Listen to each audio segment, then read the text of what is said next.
Watch this. Governor Little made it clear the opinion of more than 32,000 Idahoans didn't make enough of a difference. He still signed Idaho's first private school tax credit into law, yet we still don't know why. It's an idea that would put the value of a law enforcement officer's life over that of a civilian's. But they're the ones regularly in the most danger.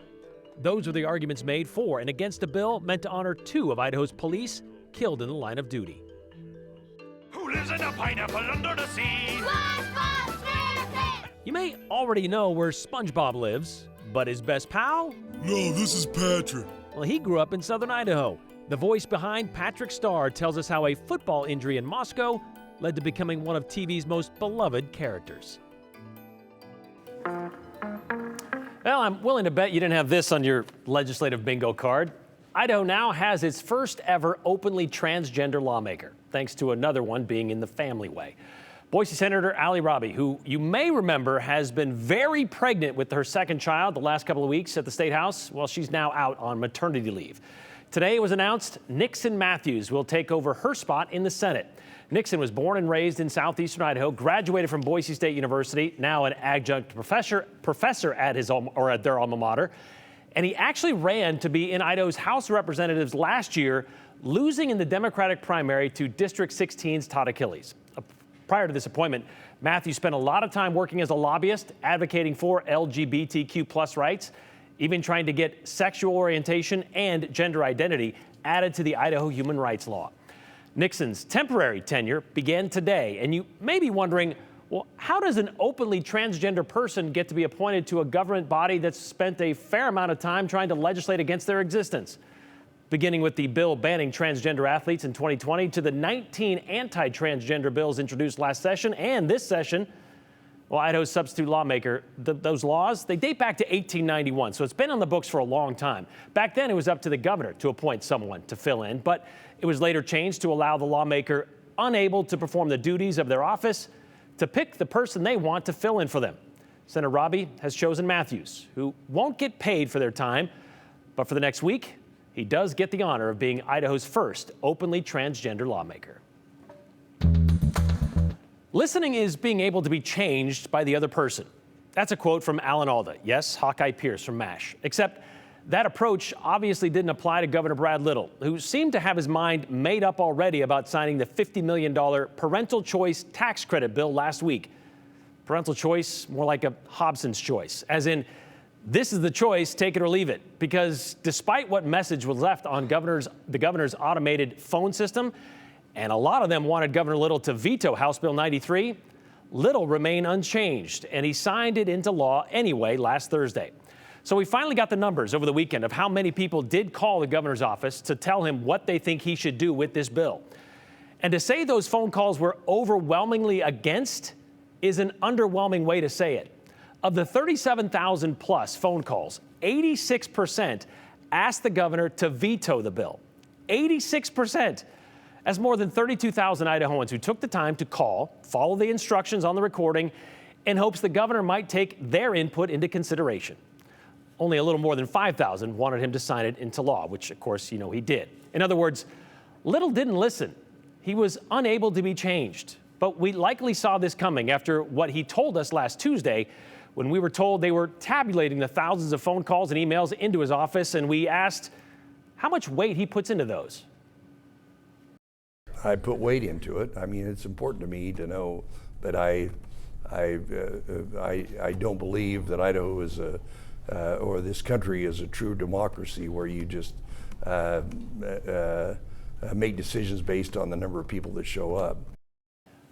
But even when that many people show up to say, please don't sign this, and I know what many of the doubters may be saying right now, how do you know those numbers are legit?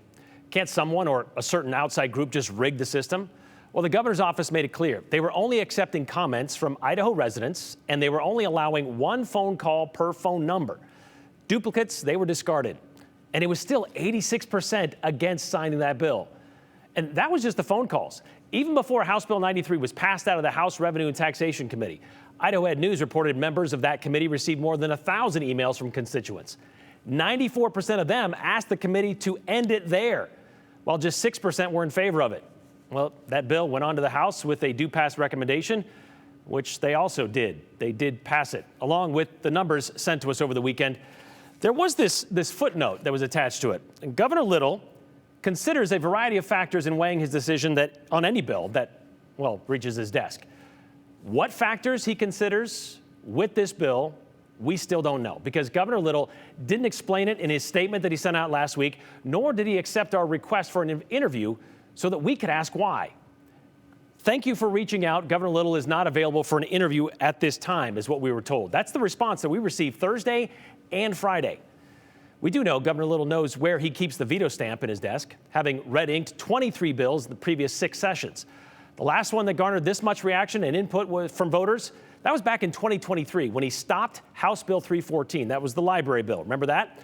However, last year, that input didn't seem to matter anymore. Governor Little signed House Bill 710, requiring libraries to move materials some might consider harmful to kids, despite more than 7,100 phone calls and emails opposed to it.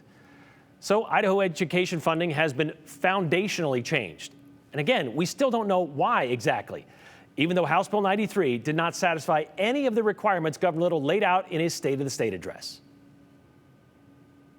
The only part of what I said that I really agreed with was the price of it. Just the price of it. So it wasn't fair, responsible, transparent, nor accountable. And it was opposed by 73 school administrators, tens of thousands of phone calls, and countless emails, which is why our invitation remains open, Governor Little, for you to answer why, to answer some of those questions that we have, our viewers have, your constituents have, and explain why you didn't hold House Bill 93 to your 4 standards, or listen to the tens of thousands of Idahoans who asked you to veto this bill. All right, last summer, Ada County Sheriff Matt Clifford stepped in front of the Board of Ada County Commissioners during a 4.5-hour budget presentation meeting. Sheriff Clifford was making a case for his budget request, the extra training his deputies are getting these days, because, he said, the Ada County community is becoming more dangerous, a fact highlighted by this stat. The number of my patrol deputies that have been killed or assaulted has tripled since 2019. The number of my detention deputies that have been assaulted has increased 50% in that same time period. In 2023, Sheriff Clifford said, Ada County deputies were assaulted 132 times, which he said was an all-time high. That total, though, didn't include local police departments. Meridian Police Department, they saw a jump over the same time period, while Boise Police Department says they actually saw a decrease in those numbers. But the increases, those are the ones that concern law enforcement leaders and lawmakers. Specifically, Representative Ted Hill, who argues it's time to get tougher on those who get rough and tough with police and deputies. And Hill says we need to have these decisive laws to make the message the state does want to protect the ones that are protecting our communities. Right, Aspen? Yeah, that's exactly right. Hill says that it's time to have decisive laws and to send a message that the state wants to protect the ones who are protecting our communities. The bill's name, the Bolter-Stahl Defend the Defender Act, memorializes 2 Idaho officers who were killed in the line of duty. Ada County Sheriff Deputy Tobin Bolter, who was killed during a traffic stop in April of 2024. His death was also considered the first line of duty death within the Ada County Sheriff's Department. And Boise police officer Mark Stahl, who was also killed in a traffic stop about 20 years ago. The bill would mandate a fixed 15-year prison sentence with a possible life term for anyone who commits aggravated assault or battery against an officer. This is an increase from the current law, which caps such punishments at 25 years. Additionally, for cases of first-degree murder of an officer where the death penalty is not sought, the minimum confinement period would increase from 10 years, which is what it is right now, to 35 years before the possibility of parole. Both Sheriff Clifford and Tobin Bolton's father-in-law testified in support of these changes today. Creating deterrence for people to assault and batter law enforcement is probably our best step right now. We don't live in the kind of world where we control people and what's in their hearts and minds, but we can at least give them information to say, if you do this, then this will happen. We believe it is important to strengthen the current Idaho statute. The Bolter-Stahl Defend the Defender bill provides the assurance of our peace officers that the state has their back. Because of their unique role in our society, this bill would afford our peace officers a higher level of protection as their daily jobs are fraught with so many dangers, including, as in the case of our son-in-law, the loss of life. There was some opposition and pushback of the bill in today's hearing. Some argue that the bill would give law enforcement officers special treatment. And if we're treating one class of individuals better than any other class of individuals, whether the punishment is met out based on who that class is, then we are treating people unequally, and that is not the foundation of our nation. Very troubled about creating certain classes of protection for certain individuals who are doing their job. And I don't know how far we want to take this. While we do need to protect you people and what you're doing, we're taking this far beyond equality of protection for people. Officer Tobin Bolter's wife, Abby, was in the room as this was getting a hearing to show support for the bill. Brian, the committee did get through all of testimony today, but didn't quite have enough time to make a vote. So they're going to push this off to Wednesday. We'll hear a little more conversation on this as well, hopefully, with a vote. I assume somebody brought up the point, the resisting arrest charge that can be added on top of anybody else's other charges. I mean, there are some things there already in place, right? There are some things there, and that was brought up today, kind of nitpicking exactly what we're trying to do here, as well as what's already in law. Again, not a lot of opportunity for debate from lawmakers to bring that up today, but hoping we hear that on Wednesday. All right, we'll stay tuned for that. Thanks, Abby.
Say, Gary, do you ever wonder what Patrick's mornings are like?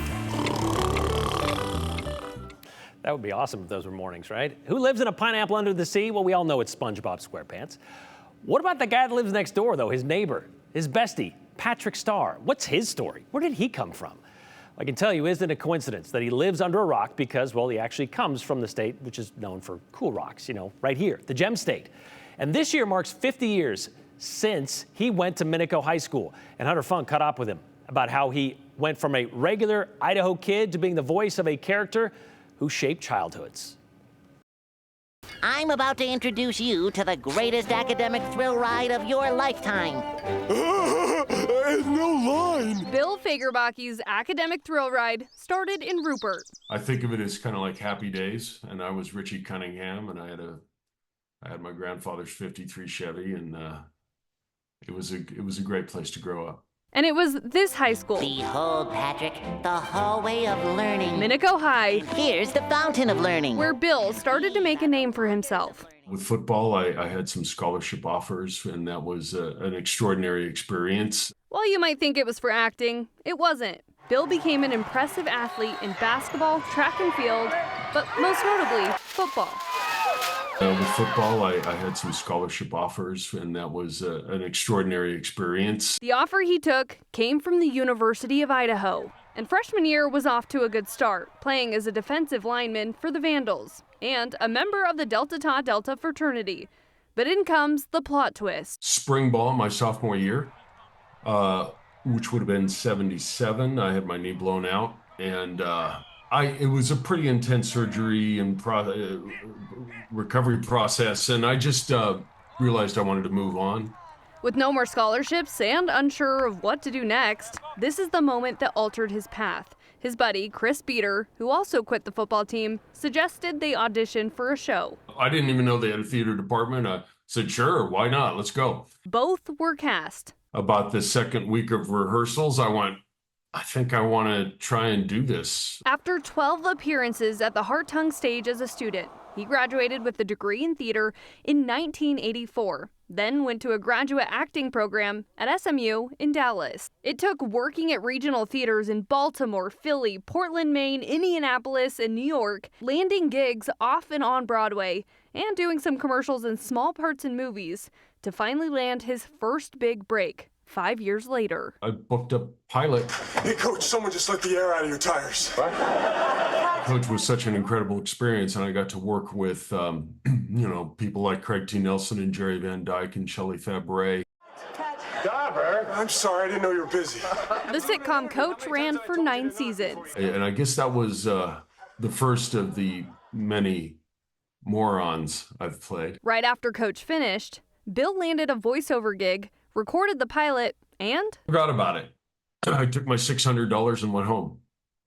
And a year later, I got the pilot in the mail on a VHS tape. So that would have been 98. Is this the Krusty Krab? No, this is Patrick. And so I went, oh, I remember this. And I plugged it in, and it was the episode Help Wanted. Oh, this is Patrick. I was filled with childlike joy. It took me right back to being a kid and loving cartoons. And it made others feel the same way. Then take it. It's not my wallet. The show SpongeBob SquarePants was born. Weird lines that, for whatever reason, resonate with people. 2024 marked 25 years since it launched in July 1999. The inner machinations of my mind are an enigma. New episodes and spin-off series like The Patrick Star Show continue to roll out on Nickelodeon. That, along with video games. And one of the most difficult things was the Nickelodeon Super Bowl game. Yeah, I forget that. Nothing prepares you for improvising a character you've done for 25 years live to millions of people for 4 hours. It does not sound easy at all. Oh, the overtime. It got to overtime. Oh, it's overtime. It's a career he never expected, but has loved every minute of, owing it to his roots in Idaho. Think about it. And if it doesn't work out the way you thought it would, maybe it will actually work out in a way that's better than what you hoped, which is certainly what happened with me. And Bill has lived in LA ever since moving there to film Coach. And when I asked if he'd ever come back to Idaho, he says he visits often, but now he has a grandbaby to spend his time with, though he will be here for his 50th reunion. That's awesome. Yeah. Say his last name for me one more time. Oh, I need to read it again. Fagerback. Yeah. Right? Is that, it's I need to read his last name again. It's hard. It's a hard name. Yeah. But he's coming back to Minico's family But he's coming back, class reunion. Bill. That's awesome. All right. Yeah. I still love that voice. Thank you Me very much, too. Hunter.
Investigators are still trying to figure out what happened after a deadly shooting in Jerome County. Funding freezes are impacting a local effort to provide more shade in Boise. And the story of a rapper turned country artist paying a visit to Canyon County. Here's the details in today's 411. One person is dead after a shooting in Jerome County. It happened Friday night just before 5:45. The Jerome County Sheriff's Office says they were called to the area of 70 West, 500 South for a disturbance. Deputies were told one of the people involved had a gun and was in the middle of the street. When they got there, they say, quote, the incident continued to escalate before shots were fired. One of the suspects died, but it's unclear what exactly happened. Law enforcement are investigating what exactly led to the shooting. The USDA funding freeze is impacting federal agencies here in Idaho, including the Treasure Valley Tree Canopy Network. They plant trees across the valley in an effort to improve air and water quality and create a more sustainable way of living, like using trees for shade on a home rather than cranking the air conditioning in hot summer months. They say they're expecting to see their revenue decrease by 30% or $70,000. We're just in a pause, get our heads together, figure out a way, one, to just keep morale up with our team, because that's tough. And the other is, how can we keep doing the important work that we're doing? And can we find other funders that help us do that? In 2024, the network planted 1,590 trees. This year, they've had to cancel all tree planting outside of Boise in the spring. The city of Boise says plans are coming together for the new Whitney Pool, which will be next to Whitney Elementary. Right now, the city is taking input on deciding what the theme will be for the kiddie pool. The options are Pirate Adventure, Safari Land, and Under the Sea Exploration. You can find a link to the survey on this article at ktvb.com. The survey closes next week.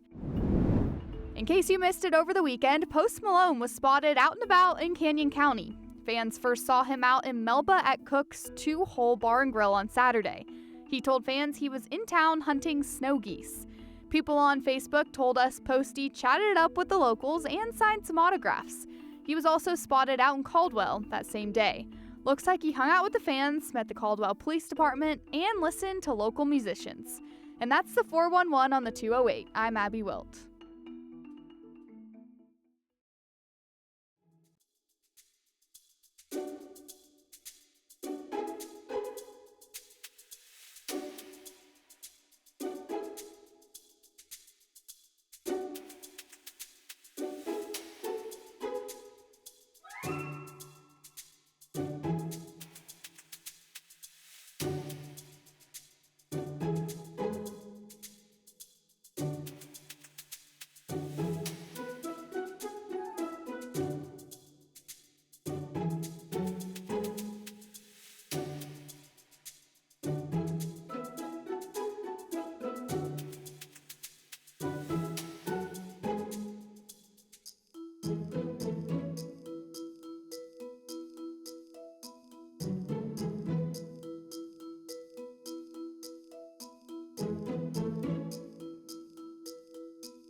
All right, let's get to your comments today. This one comes in from, this one, let's see who this is from. Doesn't have the conclusion on it. But Governor Little signing this voucher bill was very disheartening. What's even more disheartening is that out of the 2 million people living in Idaho, only 40,000 people called in to express their views on a bill that affects the entire state.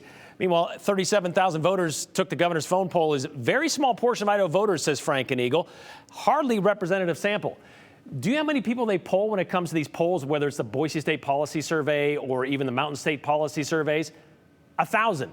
This was 37,000 people. Probably the biggest and broadest scope you're going to see in any poll that's taken in Idaho at any time when it comes to politics.